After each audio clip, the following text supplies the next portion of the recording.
Aujourd'hui, de quoi on parle? Aujourd'hui, on parle droit du travail. On parle actualité et droit du travail. Qu'est-ce qui se passe en ce moment dans le droit du travail? Pourquoi je parle de ça déjà? Ben parce que c'est un sujet qui m'intéresse. Ça fait, faut que je compte, mais ça fait bientôt 8 ans que je travaille dans les ressources humaines. Et du coup, c'est un sujet qui me plaît. D'ailleurs, j'ai pas la bonne catégorie. Hop, voilà. Ça doit être un peu mieux comme ça. Oui, c'est un sujet qui me plaît. Je trouve que c'est important de savoir ce à quoi on a le droit, de savoir ce à quoi on n'a pas le droit, pour avancer des arguments à son employeur quand on veut négocier, je sais pas, une augmentation, une formation, peu importe ce qu'on veut négocier d'ailleurs.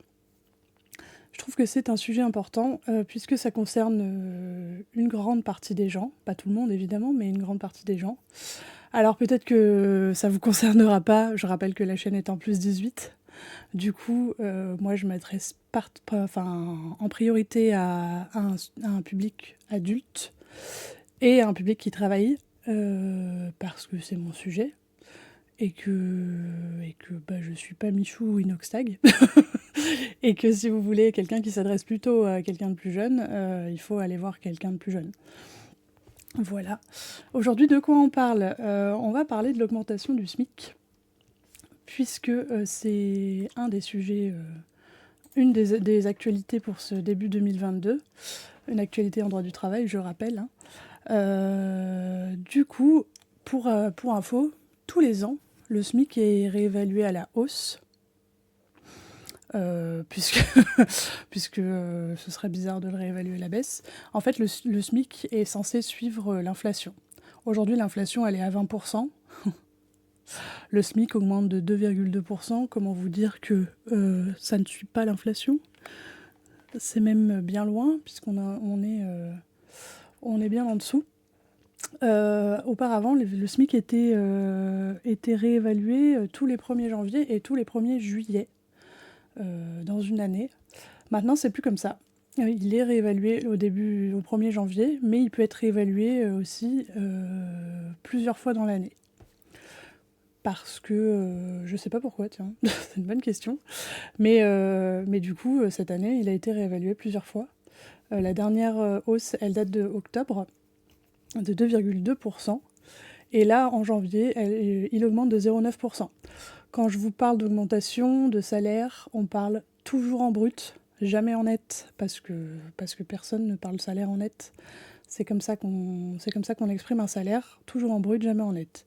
Si vous ne savez pas la différence entre le brut et le net, renseignez-vous. Le brut, c'est avant vos cotisations et le net, c'est après vos cotisations. Donc le net est moins élevé que le brut.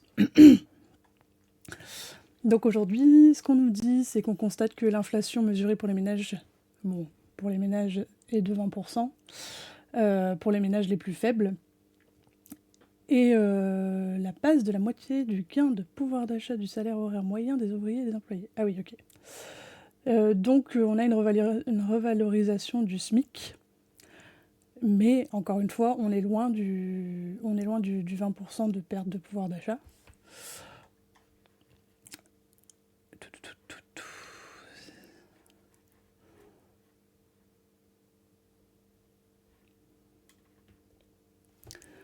Voilà, donc en octobre, revalorisation de 2,2%, et le SMIC horaire brut est passé de 10,25 à 10,48. C'est donc ridicule, on est d'accord.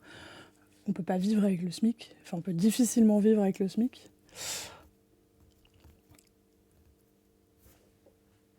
Hop. Je rappelle que ce site-là, il est davantage destiné aux employeurs qu'aux salariés.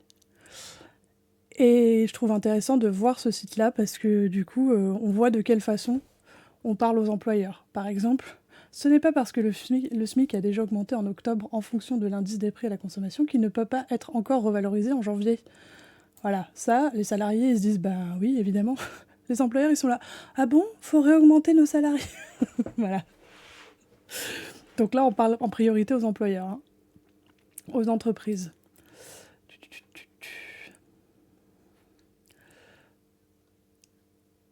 Donc on nous dit que le SMIC devait être réévalué de 0,9% selon l'INSEE, que le gouvernement aurait pu faire plus, mais qu'on a décidé que ce ne serait pas le cas, et qu'on allait suivre l'INSEE. Voilà, le 21 décembre, le décret est venu confirmer ce montant. On est à 1 603 € brut annuel au 1er janvier 2022. Brut mensuel, parce que annuel, c'est brut mensuel au 1er janvier 2022. Donc on passe de 1 589,47 à 1 603,12. 13 € brut pour un salarié à temps complet. 13 € brut, ça fait pas beaucoup. Hein. Bah, ça fait 10 € net.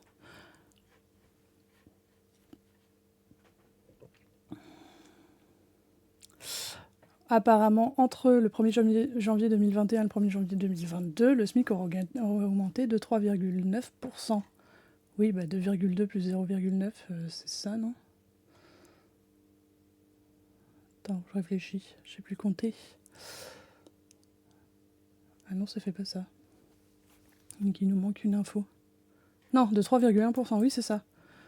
Ça fait au final que 2 augmentations dans l'année, ce qui n'est pas...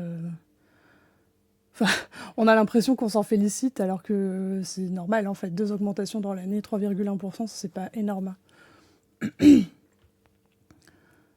Voilà, donc là pour les employeurs, on note que ça a aussi une répercussion sur la rémunération des apprentis. Si vous êtes apprenti en contrat de professionnalisation, vos salaires augmentent aussi. Sauf, il y a toujours un mais dans le droit du travail. Sauf si, au lieu d'être indexé sur le SMIC, votre salaire il est indexé au minimum conventionnel. Donc en gros au minimum de la convention collective, qui est souvent plus élevé que le SMIC. Enfin, il est forcément plus élevé ou égal au SMIC, puisque sinon c'est illégal. Et du coup, peut-être que votre salaire ne bougera pas, puisque le minimum de la convention n'aura pas bougé. Exemple, si votre salaire il est indexé sur un minimum qui est de, je sais pas, 1 600 € brut. Il est indexé, hein, ça ne veut pas dire que vous touchez 1 600 € brut, mais vous touchez un pourcentage de ces 1 600 € bruts. Ce montant ne bougera pas puisque la convention collective, elle n'est pas révisée. Il n'y a que le SMIC qui est révisé, donc ça ne changera rien. Seulement si vous êtes indexé au SMIC, pardon.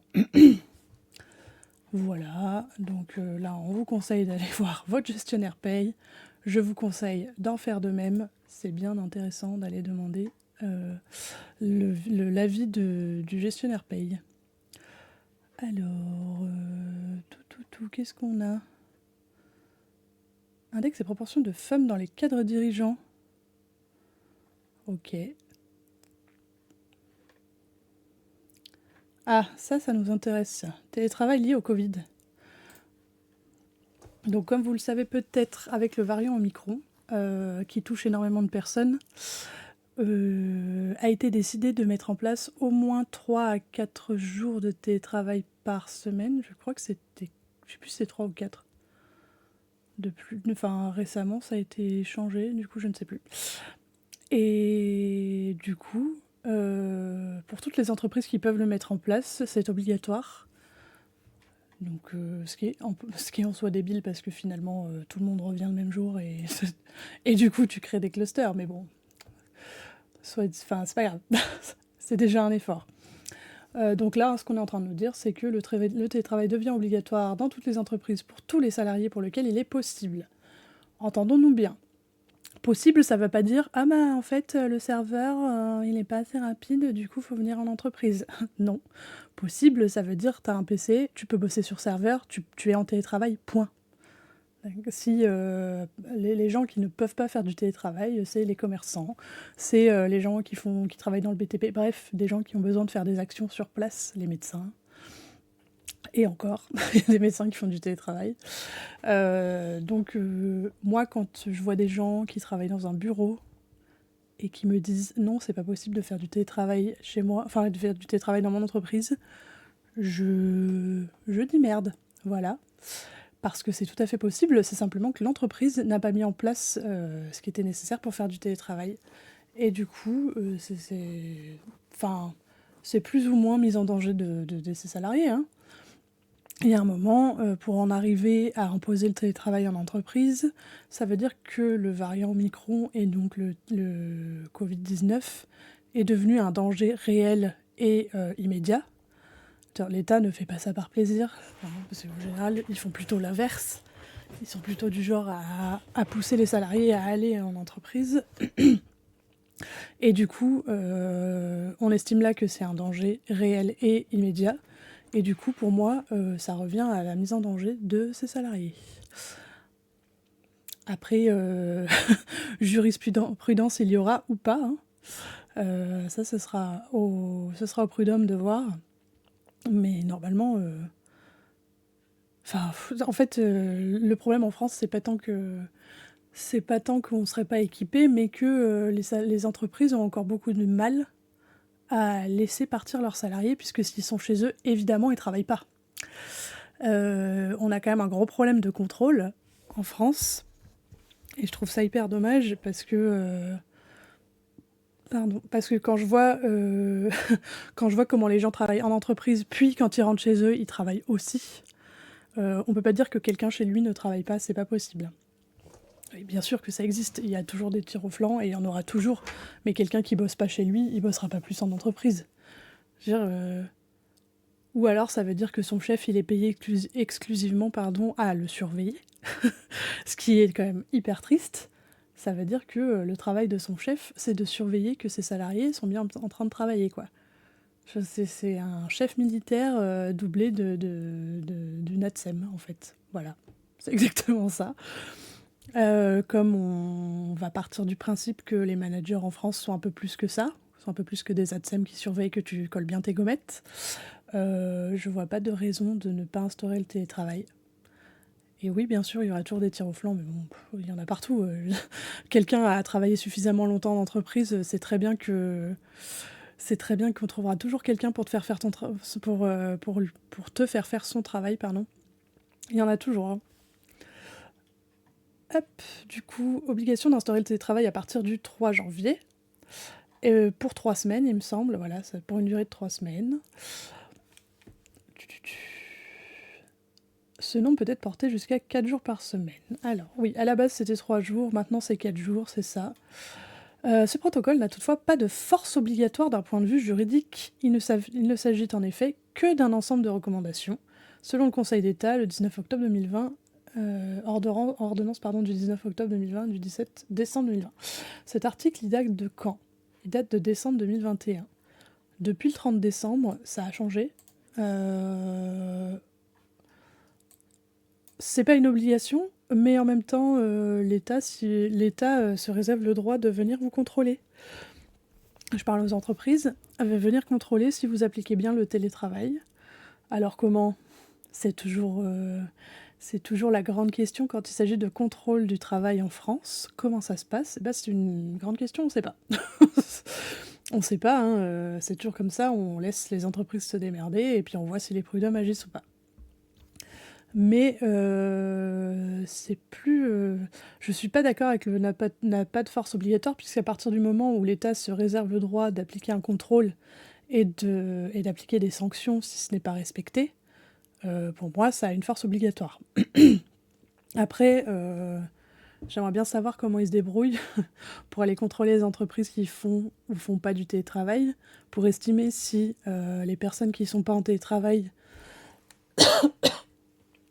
le sont parce que c'est leur 5e jour, ou parce que l'entreprise n'a pas les moyens de le faire, ou parce que... Et salut, bienvenue.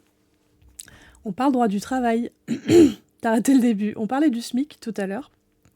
Et tu pourras regarder la rediff du coup. Et là, on parle du télétravail en entreprise suite aux ordonnances du 30 décembre. Puisque le télétravail est obligatoire en entreprise pour les entreprises qui peuvent le faire, à partir du 3 janvier et pour 3 semaines face aux variants Omicron. Pardon. Et du coup, là, on est en train de s'arrêter sur un petit paragraphe qui nous dit que ce protocole, donc le télétravail obligatoire, le télétravail de 3 jours par semaine, n'est pas obligatoire d'un point de vue juridique. On rappelle que ce site est là pour renseigner d'abord les employeurs et après les salariés, mais en priorité les employeurs.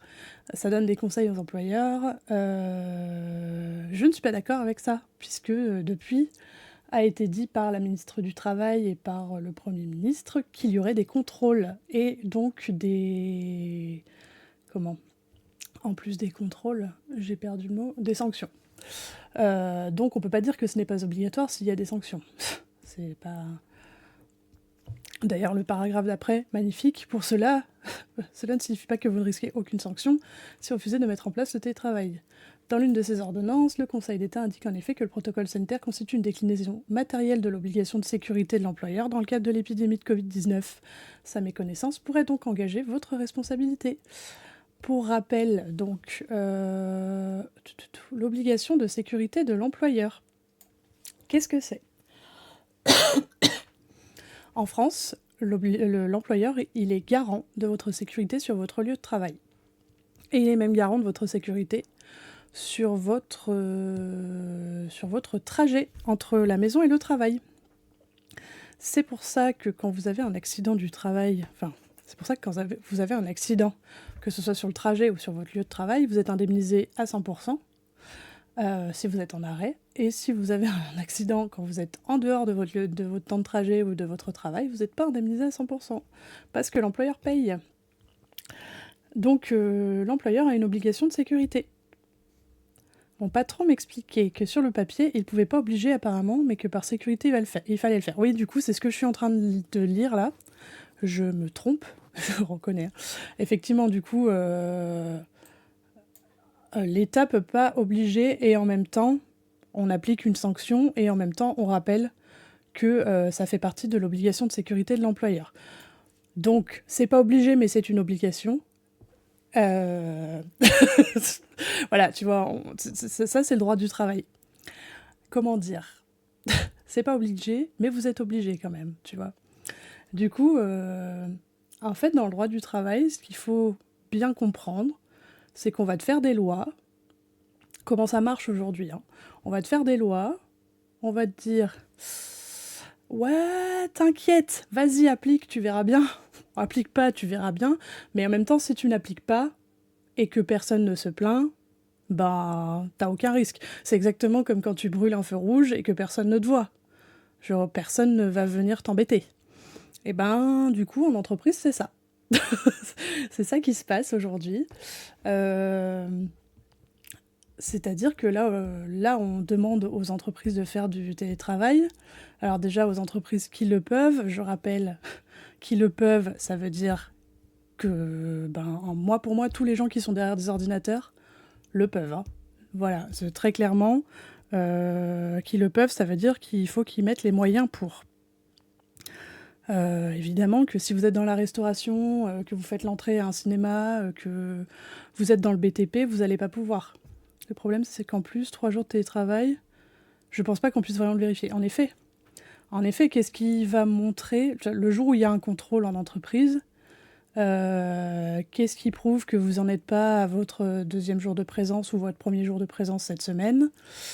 Il n'y a rien qui prouve que que l'entreprise est dans la légalité ou pas. À part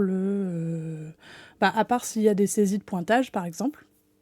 Et encore non, c'est débile, puisque tu peux pointer par ordinateur, donc non, je dis des conneries. Donc éventuellement un pointage sur place, mais ça n'existe quasi plus. Non, en fait, c'est la déclaration des salariés. Et du coup, on sait très bien que les salariés déclarent ce que l'entreprise veut qu'ils déclarent, hein.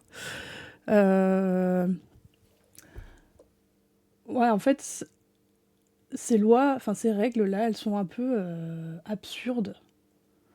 Dans le sens où, bah ouais, super, 3 jours ou 4 jours de télétravail par semaine, c'est bien, mais du coup, c'est incontrôlable. Et puis encore une fois, on sait très bien, hein, je veux dire, le mercredi, il n'y aura personne. Par contre, les mardis et jeudis, c'est le jour des réunions, il y aura forcément des gens. Tout le monde va être là au même moment, on va se taper les réunions dans les mêmes conditions. Et du coup,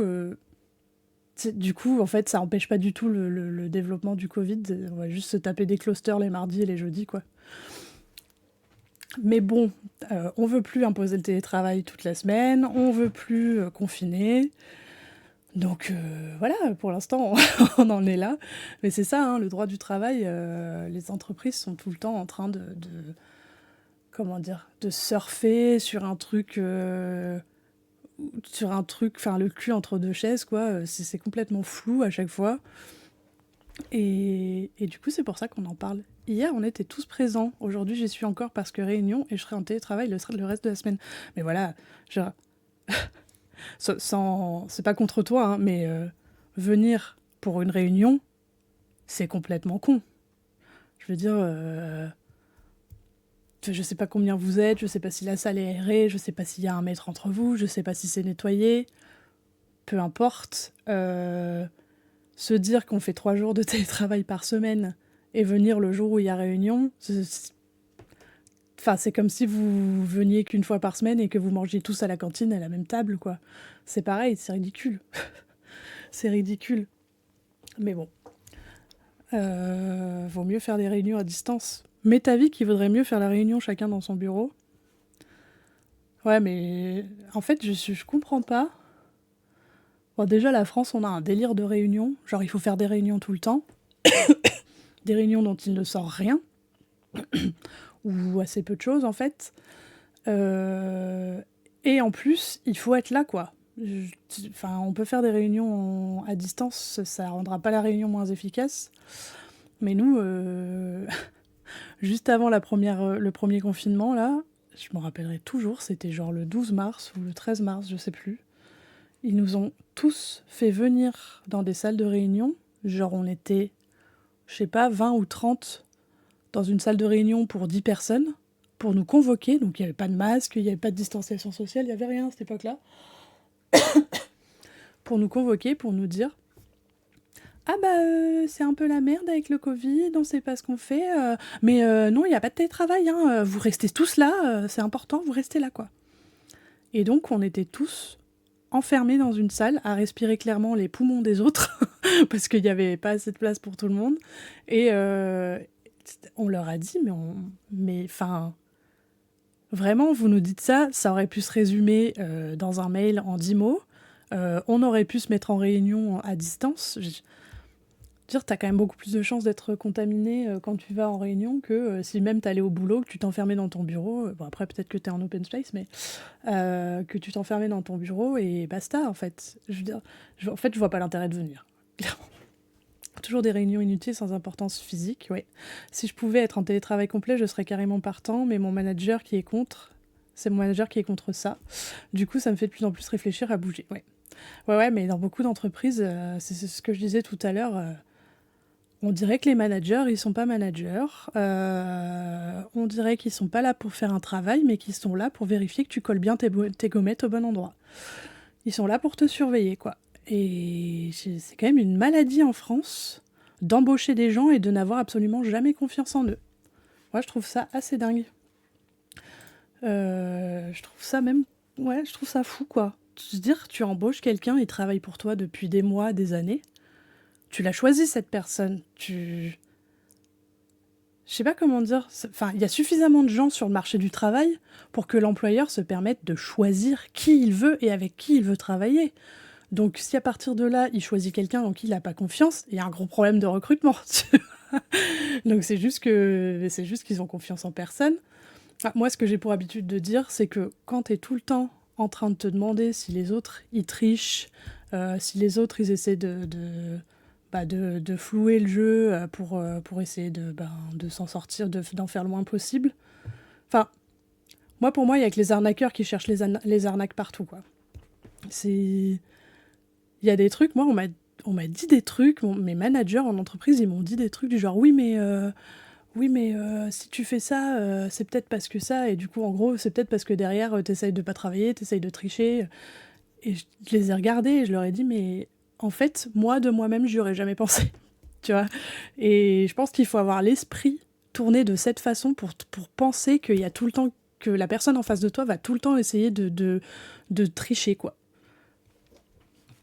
Il y a que les tricheurs qui cherchent les moyens de tricher tout le temps, je pense. C'est les arnaqueurs qui cherchent les moyens d'arnaquer tout le temps. Mais bon. Revenons-en au télétravail. Du coup, Du coup, c'est pas obligatoire, mais en même temps, ça fait partie de l'obligation de sécurité de l'employeur. Donc, on le rappelle, obligation de sécurité qui... Ton précédent patron, c'était ça. Ouais, mais j'ai l'impression que c'est ça. Souvent, j'ai l'impression que nos managers sont pas très rassurés par la vie, hein, qui sont un petit peu paranoïaques, et que au lieu de faire une thérapie, voilà, sans vouloir être méchante, mais au lieu d'essayer de travailler sur eux-mêmes, ben, ils préfèrent presser les autres, quoi. C'est plus simple, hein, de se dire que le problème vient de l'autre. Du coup, l'obligation de sécurité, on rappelle, elle part du moment où vous partez de chez vous pour aller au travail, jusque toute la journée où vous travaillez, et elle s'arrête au moment où vous arrivez chez vous, après être rentré du travail. L'obligation de sécurité, pour info, donc c'est votre employeur qui doit s'assurer que vous pouvez faire votre travail dans les bonnes conditions de sécurité. Et le danger, comment il doit être? Il doit être avéré et il doit être immédiat. Et il me semble qu'il y a autre chose peut-être, je sais plus. Avéré, c'est-à-dire que s'il y a une alarme incendie mais il n'y a pas de feu, le danger, il n'est pas avéré. Bon, s'il y a une alarme incendie, sortez. C'est pas ce que je suis en train de dire. Mais s'il y a une alarme incendie et qu'il n'y a pas de feu, le danger n'est pas avéré. Et immédiat, par exemple, j'en sais rien, j'ai réfléchi. Comment un danger immédiat, par exemple, vous entendez le plafond craquer, vous êtes un peu paranoïaque, et vous dites « Oh putain, le plafond va me tomber sur la tête ». S'il tombe que dans 3 semaines, le danger n'était pas immédiat. C'est un très mauvais exemple. Parce que là, j'ai pas du tout d'exemple. Mais en gros, là, le Covid et le variant Omicron, c'est un danger qui est avéré et immédiat. Avéré parce que il est prouvé que c'est dangereux, parce qu'il y a des gens qui en sont morts, et enfin voilà, ce n'est plus discutable. Et immédiat, eh bien oui, puisque vous n'allez pas l'attraper dans 3 semaines. Ce n'est pas une petite grippe, comme on avait pour habitude de le dire. C'est un variant du Covid, et il est immédiat puisque tout le monde l'attrape et que vous pouvez sans hésiter l'attraper en entreprise. Voilà pour l'obligation de télétravail. L'instauration de sanctions pour y contraindre. Ah bah voilà, on parle des sanctions. Fait état de son intention de remédier à l'absence des valeurs réglementaires de l'obligation de télétravail. Très bien. Les remontées de l'inspection du travail indiquent en effet que certaines entreprises restent réfractaires à la mise en œuvre du télétravail. C'est étonnant. Elisabeth Borne souhaite donc proposer un amendement au projet de loi sur le pass vaccinal pour instaurer des sanctions administratives. D'accord. Le statut du télétravail, qui constitue actuellement un simple mode d'organisation du travail mis en place par accord d'entreprise, pourrait alors être modifié. Pardon. Il pourrait en effet être également institué en qualité de norme sanitaire. Le gouvernement pourra alors l'imposer et sanctionner les manquements. On ne sait pas exactement quelles seront les sanctions. Les sanctions allant jusqu'à 1 000 € par salarié concerné dans la limite de 50 000 €. Pardon, j'ai dit des bêtises. On sait quelles seront les sanctions, 1 000 € par salarié jusqu'à 50 000 €. Et là, on est devant toujours la même histoire. C'est-à-dire que les petites entreprises sont hyper sanctionnées, pendant que les grandes entreprises, 50 000 €, ils s'en foutent. 50 000 €, c'est le salaire de votre manager, si votre manager a bien négocié.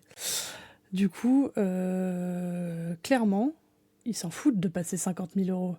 Et après, c'est dans la limite de 50 000 €, 50 000 € par mois, par an, en tout, on ne sait pas ce que c'est. Par événement de télétravail, je ne sais pas. Et du coup, moi, ma boîte, 50 000 €, ils s'en foutent, quoi. Clairement, c'est ridicule. C'est ridicule, c'est les frais de restaurant de la direction dans l'année, je pense. Hein. Mais du coup, par exemple, j'en sais rien, moi, une petite entreprise qui a besoin de son salarié et qui veut pas le mettre en télétravail parce qu'ils n'ont pas les moyens d'installer un réseau qui fonctionne bien, bah voilà, paye 1 000 balles par salarié, quoi. Mais ça, on est toujours dans les mêmes... C'est toujours la même chose avec ce gouvernement, c'est-à-dire que les petites entreprises ne servent à rien, donc elles payent, et les grosses entreprises, oh là là, c'est Dieu sur terre. Du coup, ils payent moins. C'était l'inverse avant, hein. Avant, les grosses entreprises payaient beaucoup. Tout. Tiens, c'est marrant ça. C'est marrant, c'est intéressant. Hello Mordio, bienvenue. On parle droit du travail. Je suis contente qu'il y ait des gens, ça me fait plaisir. Alors, ai-je le droit de sanctionner un salarié qui ne veut pas mettre son équipement de protection individuelle? À votre avis, un équipement de protection individuelle, par exemple, vous allez sur chantier, il faut que vous mettiez un casque, il faut que vous mettiez des chaussures de protection, un gilet pour qu'on vous voit bien. À votre avis, est-ce qu'on a le droit de sanctionner un salarié qui ne veut pas mettre son EPI? Est-ce que l'entreprise a le droit de sanctionner le salarié qui ne veut pas mettre son EPI? On en revient à ce qu'on disait tout à l'heure et l'obligation de sécurité des salariés sur le lieu de travail. Touloulou. Est-ce que c'est oui? Est-ce que c'est non? C'est une bonne question. Eh oui, on ne pose que des bonnes questions. Hop. On ne sait pas. Alors, 2 secondes.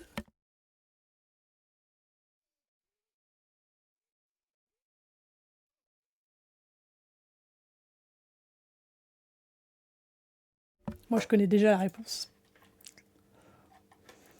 Allez, on valide. On valide oui, on valide non, je ne sais pas. Je valide oui. J'ai tendance à dire oui. Allez, on va valider oui. Bonne réponse! C'est une obligation de l'employeur. Enfin, la sécurité est l'obligation de l'employeur. Et du coup, pour assurer la sécurité, on met en place des actions de prévention, des actions d'information, de formation, et une organisation des moyens adaptés. Les moyens adaptés, c'est donc les EPI. Et les salariés qui ne mettent pas les EPI sont très nombreux parce que ça les fait chier, et je veux bien les comprendre. Parfois même, ça les empêche de travailler correctement. Le problème, c'est que ces EPI sont là pour les protéger. Et du coup, le problème, c'est que est arrivé le cas, et je pense plusieurs fois, de salariés qui portaient plainte contre l'entreprise alors qu'ils portaient pas leurs EPI. Je pense que... je pense qu'il fallait porter tes EPI. Alors par contre, pour la simple utilisation de chaussures de sécurité ou de gants, vous indiquez les consignes de sécurité et organisez une formation. Putain, une formation chaussures de sécurité, c'est chaud. Hein. Formation casque. Prenez le casque, mettez-le, réglez-le, merci. N'oubliez pas de le mettre. À défaut de formation ou d'information du salarié, un défaut, contribuerait à diminuer sa responsabilité en cas de manquement. Vous n'avez pas fait une formation chaussures de sécurité à vos salariés, si vous êtes une entreprise, bien sûr, eh ben, il peut se retourner contre vous s'il est blessé. C'est incroyable. C'est incroyable. Formation, bien faire ses lacets en vrai, certains en auraient besoin. Faut leur apprendre à faire les lacets. Exactement. Faut leur apprendre à bien mettre les chaussures de sécurité. L'obligation de sécurité du salarié s'apprécie en fonction de 2 critères, les fonctions qu'il occupe et ses compétences. Un responsable de service aura par exemple une obligation de sécurité beaucoup plus lourde qu'un ouvrier. Voilà. La petite réponse, le sujet du jour. Enfin, le sujet du jour, un des sujets du jour. Alors celui-là, il me fait trop rire. La question me fait trop rire. Rupture conventionnelle, devez-vous, donc encore une fois on rappelle qu'on parle aux entreprises, hein, devez-vous remettre un exemplaire de la convention aux salariés? C'est exactement la même question que contrat de travail, devez-vous remettre un exemplaire du contrat de travail aux salariés? Non, il se démerde, tant pis pour lui. Elle me fait halluciner la question. La rupture conventionnelle, pour ceux qui ne savaient pas, il y a plusieurs façons de mettre fin à un contrat de travail. La démission, donc à l'initiative du salarié, le licenciement à l'initiative de l'employeur, et la rupture conventionnelle, qui est, qui est une initiative partagée. Avant existait quelque chose d'obscur et de trouble qui s'appelait la rupture conventionnelle. Et dans la rupture conventionnelle, on devait cocher si c'était à l'initiative du salarié ou de l'employeur. Sauf que c'est une rupture conventionnelle. C'est un accord tacite sur une rupture, donc il n'y a pas d'initiative, tout le monde est d'accord, quoi. Donc, vous permet de rompre d'un commun accord avec votre salarié le CDI de celui-ci. Vous devez respecter une stricte procédure. Une fois la convention rédigée, devez-vous remettre un exemplaire à votre salarié. Alors, Avec mon salarié, nous nous sommes mis d'accord sur le principe d'une rupture conventionnelle de son contrat de travail. Nous venons de compléter et signer le formulaire. Dois-je impérativement lui remettre l'exemplaire? Mais en fait, encore une fois, on parle de... Tu vois, enfin moi, ça m'inspire de la triche, ça. Dois-je impérativement lui remettre son exemplaire? Ça veut dire que tu l'as entubé quelque part, c'est pas possible, tu vois. Si t'avais rien à te reprocher, tu te poserais pas la question de savoir si tu dois lui remettre son exemplaire ou pas. Ça pue l'arnaque, on est d'accord. On est d'accord. En fait, sur le papier de rupture conventionnelle, il y a le montant des indemnités, puisque la rupture conventionnelle se fait pas comme ça, hein. L'employeur doit verser quand même une indemnité à son salarié, comme en cas de licenciement, mais elle est moins élevée. Et, et du coup, moi, quand je lis ça, j'ai vraiment l'impression que le mec, enfin que l'entreprise a changé le montant des indemnités au dernier moment. Genre, c'est bon, j'ai la signature, pouf, allez, c'est bon. Et a mis les indemnités les plus basses possibles, alors qu'il avait dit autre chose à son salarié. Mais c'est vrai que ça pue complètement, quoi. Alors, combien d'exemplaires pour la rupture conventionnelle? Une fois que vous êtes mis d'accord sur les modalités de la rupture, puisqu'il y a un ou plusieurs entretiens avant la rupture conventionnelle, donc on se met d'accord quand même avec la personne, on la vire pas comme ça, on décide pas tout seul. On a une convention qui fixe les conditions que vous avez librement définies avec votre salarié. Elle prévoit notamment la date de la rupture du contrat, fixée au plus tôt au lendemain du jour de l'homologation par l'administration, puisque la rupture conventionnelle, c'est un document qui est très très surveillé, par la directe, donc l'inspection du travail. Il faut en moyenne 2 mois pour faire valider une rupture conventionnelle par la directe. Donc si vous voulez faire une rupture conventionnelle et que vous voulez partir genre dans moins d'un mois, c'est mort. Dans moins de 2 mois, c'est mort aussi, hein, vous n'y arriverez pas. Vous n'arriverez pas à la faire valider. Parce qu'en plus, en général, les employeurs sont pas trop chauds pour la rupture conventionnelle quand ils n'ont pas envie de se débarrasser de vous. Donc ils laissent traîner. Et du coup, ça met au moins 2 mois à être validé par la directe. Donc pour faire une rupture conventionnelle, il faut s'y prendre un peu à l'avance. Donc la convention de rupture doit être établie en au moins 3 exemplaires. Donc un pour l'entreprise, un que vous remettez impérativement à votre salarié, et un 3e exemplaire destiné à l'administration, donc l'adresse qui pour la demande d'homologation de la rupture conventionnelle, donc ce que je vous disais là. Le dépôt de la convention à l'adresse devra bientôt être effectué uniquement sur la plateforme TeleRC. Ok, ce sera peut-être un peu plus simple. Faites signer aux salariés tous les exemplaires de cette convention de rupture et assurez-vous que vous les avez également tous signés. Donc oui, si tu veux pas remettre un exemplaire à ton salarié, c'est soit que tu l'as déjà sorti et du coup, c'est pas une rupture conventionnelle, c'est un licenciement, soit que tu l'as arnaqué, quoi. Rupture conventionnelle sans exemplaire, la rupture est nulle. Si vous ne remettez pas d'exemplaire au salarié, celui-ci peut obtenir l'annulation de la rupture conventionnelle en saisissant le conseil des prud'hommes. Ah, mauvais bail. En effet, c'est grâce à ce formulaire dûment signé que le salarié peut décider s'il exerce ou non son droit de rétractation, puisque le formulaire rappelle les conditions de départ. Vous devez donc lui avoir remis dès la signature, non une fois l'homologation acquise.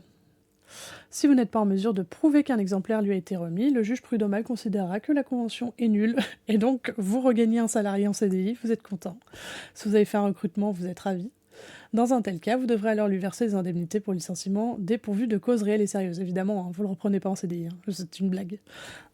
C'est une blague, mais du coup, on a requalification, on n'est plus en rupture conventionnelle, on est bien en licenciement, sans cause réelle et sérieuse, donc ça coûte cher à l'entreprise. Ce qui, selon l'ancienneté du salarié, peut s'avérer coûteux. Voilà.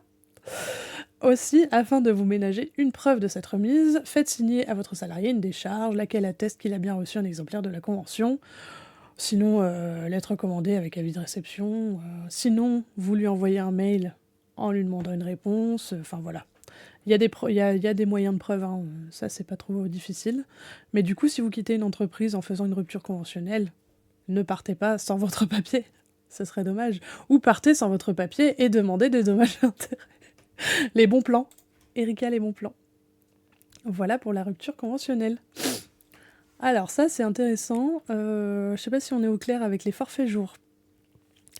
Les forfaits jours, en France, c'est simple, hein, il y a 2 types de forfaits. Il y a des gens qui sont payés à l'heure et il y a des gens qui sont payés à la journée. ce qu'on appelle les cadres. Les cadres au forfait jour. Il y a des cadres au forfait heure, mais ça n'existe plus, puisque c'est pas très avantageux pour l'entreprise. Puisque tout l'intérêt du forfait jour, c'est qu'on vous paye pas vos heures sup. Entendons-nous bien. Ça n'a aucun intérêt d'être cadre, d'accord ? Je vous le dis, hein. Je vous le dis parce que je suis cadre et que je conseille ça à personne. Donc, ai-je le droit de racheter des jours de repos aux salariés en forfait jour ? Les salariés en forfait jour, ils ont un nombre de jours travaillés dans l'année qui est, je sais plus combien, entre 260 et 290, je crois. Parce qu'on a enlevé les week-ends, on a enlevé les jours fériés, on a enlevé les RTT, tout ça. Et du coup, la question... En gros, mes salariés travaillent trop bien. Je voudrais qu'ils travaillent plus, encore plus que plus. Mon frère est au forfait, en effet, il se fait bien exploiter. En fait, avant, quand tu étais cadre... En fait, il faut différencier deux choses. Il y a les cadres, et il y a les non-cadres, et il y a les forfaits jours et les forfaits heures. On peut être cadre au forfait jour, on peut être cadre au forfait heure. Bon, encore une fois, plus personne n'est cadre au forfait heure, parce que c'est pas intéressant. Avant, quand tu étais cadre, tu cotisais à une caisse de retraite différente du reste des salariés, et du coup, tu avais plus d'avantages à ta retraite. Et puis avant, on t'entubait moins sur le salaire aussi. Et du coup, tu avais quand même plus d'avantages à être cadre au niveau du salaire. Maintenant, tu peux être cadre à 1400 net. Hein. Moi, je connais... Ouais, 1500 net, on va dire. Je connais des cadres à 1500 net. Donc, cadre au forfait jour à 1500 net, ça fait quand même bien mal. Hein. Et du coup, tout ce qui... Tu ne cotises plus à une retraite différente puisque les deux caisses de retraite ont fusionné. Donc, tu n'as plus d'avantages. Et du coup, c'est juste une douille, en fait, d'être cadre. Ça n'a aucun intérêt. Je pense que l'intérêt d'être cadre, il est juste dans le... Ça, c'est exactement le même intérêt que de dire « j'ai un master ». Je suis cadre. Il y a une espèce de...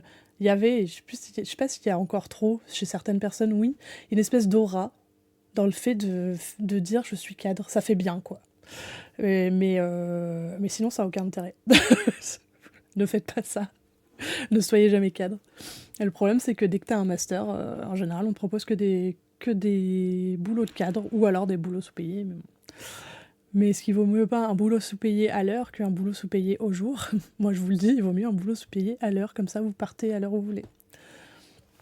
Du coup, là, on est en train de dire, mes salariés travaillent bien, mais ils travaillent que 260 jours par an, et j'aimerais bien qu'ils travaillent 280 jours par an. Est-ce que j'ai le droit de racheter leur jour de repos ? Je suppose en leur donnant un jour de salaire. Je dirais que oui, mais j'en sais rien, je vous avoue. Tiens, vas-y. Bonne réponse. Ah ben voilà. Faut savoir aussi que l'employeur, il définit le nombre de forfaits jours totalement arbitrairement. Enfin, arbitrairement. Il ne demande pas aux salariés. Hein. Alors, ah ouais, 260, non, 218 du coup. Les salariés ayant signé une convention de forfait jour ne travaillent qu'un certain nombre de jours dans l'année, année civile ou toute autre période de 12 mois. La durée du travail de référence est de 218 jours maximum. Donc j'étais bien loin, je connais même pas mon nombre de jours de travail, tu vois. Journée de solidarité incluse. Donc 218 jours, 24 jours de congé, puisqu'on n'a pas la journée de solidarité, c'est gratos. Au-delà, les salariés bénéficient de jours de repos. Ok, ce nombre de jours de repos varie d'une année à l'autre. Pour l'année 2021, les salariés ayant un forfait jour de 218 jours bénéficient de 11 jours de repos. Ok. Pour plus de précision sur le calcul du nombre de jours de repos d'un salarié en forfait jour, on s'en fout. Renoncer à des jours de repos. Si les salariés renoncent à des jours de repos, ils travaillent plus de jours que prévu dans leur convention forfait. Donc on peut racheter ces jours de repos. L'employeur peut nous racheter nos jours de repos. La loi l'autorise. Cette disposition est d'ordre public, mais avant d'agir, consultez toutefois votre accord d'entreprise. Ok, très bien. Un accord collectif peut prévoir le nombre maximal de jours travaillés et pas le nombre minimal. Enfin, pas le nombre classique, quoi. Donc si on vous dit que dans votre accord collectif que votre nombre travaillé maximal c'est 218 jours, bah c'est 218 jours. Ou 220 par exemple. Donc vous n'avez pas le droit de changer ça. Il faut bien connaître sa convention collective. Ce qui n'est pas toujours évident parce que c'est pas des documents qui sont très faciles à comprendre. À défaut de précision dans vos accords collectifs, sachez que la loi fixe ce nombre maximal à 235 jours travaillés. Enfin, entre 218 et 235, on est large, hein. Les salariés qui souhaitent, avec votre accord, renoncer à une partie de leur jour de repos bénéficient en contrepartie d'une majoration de salaire d'au moins 10%. Oui, donc 10%, quoi. C'est ridicule. 10%, c'est ridicule. Ça fait rien du tout, quoi. Enfin, moi, je le ferais pas, perso. Perso, 10% de salaire en plus à la journée, du coup, pas par mois, mais à la journée, ça vaut pas une journée de repos, hein. Votre accord fait l'objet d'un écrit avec chaque salarié, il n'est valable que pour l'année en cours, etc., etc. Le salarié ne perd pas ses jours de repos si vous l'avez mis dans l'impossibilité de les prendre. Attention! Ouais, autant dormir, on est d'accord, hein, 10%, je sais pas, si t'es payé 11 balles 10 balles de l'heure net, bah super, t'es payé 11 € de l'heure, quoi. Ouh! Non, même pas. Alors, je sais pas calculer, en plus. Non, t'es pas payé 11 € de l'heure, hein. En gros, voilà, c'est ridicule, quoi. Ça, c'est intéressant, hein. Le salarié ne perd pas ses jours de repos si vous l'avez mis dans l'impossibilité de les prendre. Ce qui arrive très souvent. Avant de monétiser les jours de repos, posez-vous également la question de savoir pourquoi le salarié ne peut pas prendre tous ses jours de repos. Est-il surchargé? Pourquoi est-il cadre? Pour rappel, vous devez régulièrement vous assurer que la charge de travail est raisonnable et permet une bonne répartition dans le temps de son travail. À tous les managers de cadres. Code du travail, article L3121-60. Voilà. On n'est pas arrivé là pour rien, tiens. Oui, ça arrive très souvent. Moi, ça m'est arrivé, ça arrivé à beaucoup de gens. Surcharge de travail, ça n'existe pas. Bah non. Ah non, ça n'existe pas d'occuper une personne avec le poste de 4 personnes. Pourquoi remplacer? Ça sert à rien. Oui, moi, c'est arrivé, ça m'est arrivé, et c'est arrivé à beaucoup de gens que je connais de se faire refuser les congés. Pour aucune raison en particulier. Pour « ah bah non, on n'a pas envie ». Il faut savoir que si on vous refuse vos congés moins d'un mois avant la date de votre départ, c'est interdit. On n'a pas le droit. Exemple, vos congés d'été, vous les prenez dans la période de congés d'été, donc entre, c'est quoi, le 1er juin et le 31 octobre. Vous prenez vos 2 semaines consécutives, puisque vous êtes obligé de poser 2 semaines consécutives. Vous avez prévenu tout ça, et moins d'un mois avant, on vous dit non, en fait, ça va pas le faire. Tu poses pas là, tu poses là. Ben non, c'est interdit de faire ça. Voilà. C'était bien intéressant, ce petit article-là. Congé pour événements familiaux. Extension aux parents d'enfants qui développent certaines pathologies chroniques ou cancers. Tiens, c'est intéressant aussi, ça. Vous me dites, hein, si vous voulez pas voir certains articles, ou si vous voulez voir des articles en particulier. De toute manière, on va arrêter d'ici. Je pense que ce sera le dernier article. Après, on va passer sur Pokémon. Ça n'a rien à voir. C'est normal. C'est moi. J'aime bien faire des choses différentes dans ma vie. Alors, un nouveau congé pour événements familiaux. Congé pour événement familial, on rappelle, on a des congés pour mariage, pour naissance, pour adoption d'enfants. On a des congés pour maladie d'un proche, pour maladie de parents, maladie d'enfants. Ça, c'est les congés pour événements familiaux. Pour décès aussi. Un nouveau congé pour événement familial est accordé aux salariés. Il sera octroyé à l'annonce de la survenue d'un cancer chez un enfant. Quid de l'âge? Est-ce que l'enfant doit avoir moins de 18 ans ou pas? C'est une bonne question. Ou d'une pathologie chronique nécessitant un apprentissage thérapeutique. Un décret doit être publié pour lister les pathologies concernées. Un nouveau congé pour un cancer, une pathologie chronique. Alors, seules les pathologies de longue durée, évolutives ayant un fort retentissement sur la vie quotidienne, ouvriront droit au congé. Oui, donc... Tiens, par exemple, c'est une bonne question, ça. Si ton enfant, il attrape le Covid long, est-ce que c'est dedans ou pas? C'est de longue durée. C'est pas évolutif, hein. Le Covid long, je pense pas que ce soit évolutif. Ça a un fort retentissement sur la vie quotidienne? Bon, je pense que non. La notion d'apprentissage thérapeutique renvoie à l'idée qu'un traitement médicamenteux lourd et une hospitalisation sont nécessaires, et que l'enfant doit apprendre à vivre avec sa maladie. Le but est de couvrir des maladies comme le diabète, l'épilepsie, la muco, enfin il y a plein de maladies comme ça, donc clairement le Covid lent n'est pas intégré. On devra préciser la liste de ces pathologies, il s'ajoute au dispositif déjà existant. Comment on est indemnisé? L'indemnisation du congé de présence parentale sera prochainement améliorée. D'accord. Ouais, on va pas aller voir parce que il nous reste pas beaucoup de temps. Il a une durée minimale de 2 jours ouvrables, mais celle-ci peut être augmentée par convention ou accord collectif. Ouais, parce que 2 jours ouvrables par an, pour un enfant qui a du diabète ou de la muco, c'est pas très utile, hein. Alors, le gouvernement devra remettre un rapport au Parlement dans les 6 mois suivant la promulgation de la loi. Il portera sur les conditions de vie des parents qui doivent interrompre leur travail ou se mettre en congé pour accompagner leur enfant atteint d'un cancer, d'une maladie chronique grave. Ce rapport fera état de difficultés socio-économiques rencontrées et proposera des recommandations à inscrire dans la loi, notamment pour protéger les emplois. T'imagines? Quel enfer, quoi. Ton enfant, tu as un travail, ton mari a un travail, enfin ton mari, ta femme, peu importe, a un travail. Un jour, vous apprenez que votre enfant a le cancer, il y en a un des deux qui doit s'arrêter de travailler parce que, personne va s'occuper de ton enfant à ta place, quoi. Et à un moment, ça marche pas comme ça. Tu le fous pas chez la nounou et hop, elle l'emmène à l'hôpital. En fait, c'est pas comme ça que ça marche, quoi. Donc t'es bien obligé de t'en occuper. Et puis t'as envie d'être auprès de lui, en fait. Genre, ton enfant est malade, tu le laisses pas tomber. Enfin, j'espère. Et du coup, tu dois t'arrêter. Y a rien qui te permet de t'arrêter. On t'autorise 2 jours par an. Super. Et tu dois t'arrêter pour t'occuper de ton enfant. Et en plus, tu te fais virer parce que tu t'es arrêté pour t'occuper de ton enfant, quoi. C'est vraiment... je suis pas sûre que les gens soient vraiment aidés. Voilà.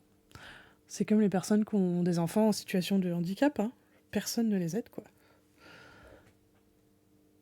Si le texte est bien écrit, c'est une bonne nouvelle. Oui, on est d'accord. Si le texte est bien écrit, c'est une bonne nouvelle. Encore une fois, tu vois... c'est marqué où, que l'État... Voilà. Voilà, le gouvernement devra remettre un rapport et tout. Bon...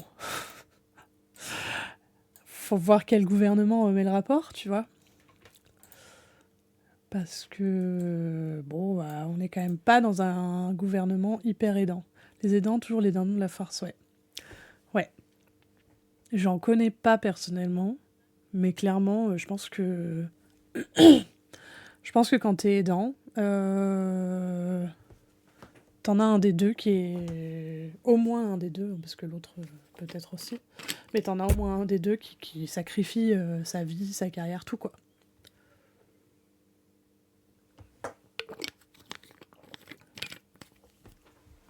Ce qui n'est pas juste et ce qui n'est pas normal. Hop. Alors. Ce congé est donc accordé de droit aux salariés qui le demandent sur présentation d'un justificatif. Aucune condition d'ancienneté n'est requise.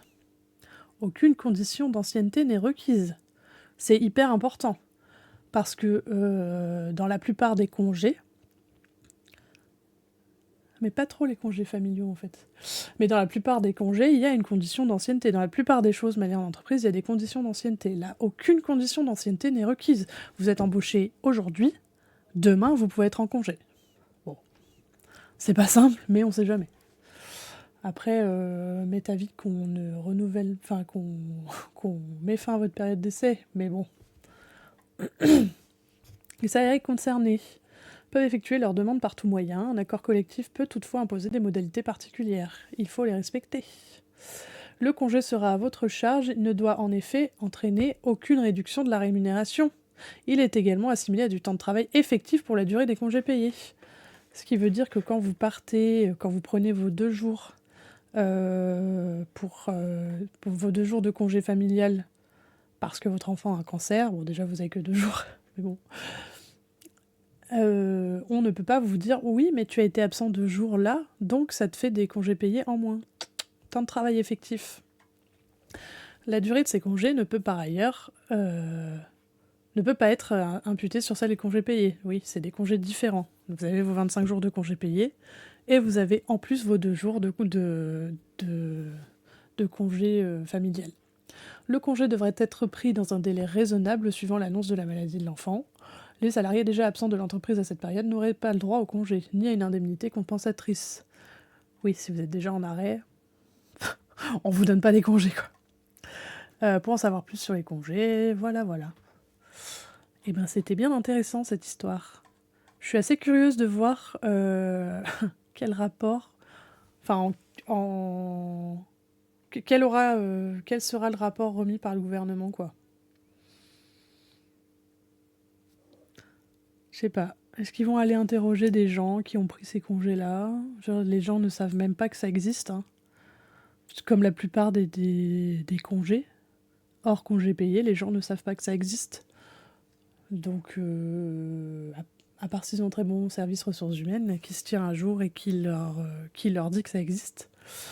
Mais sinon, non.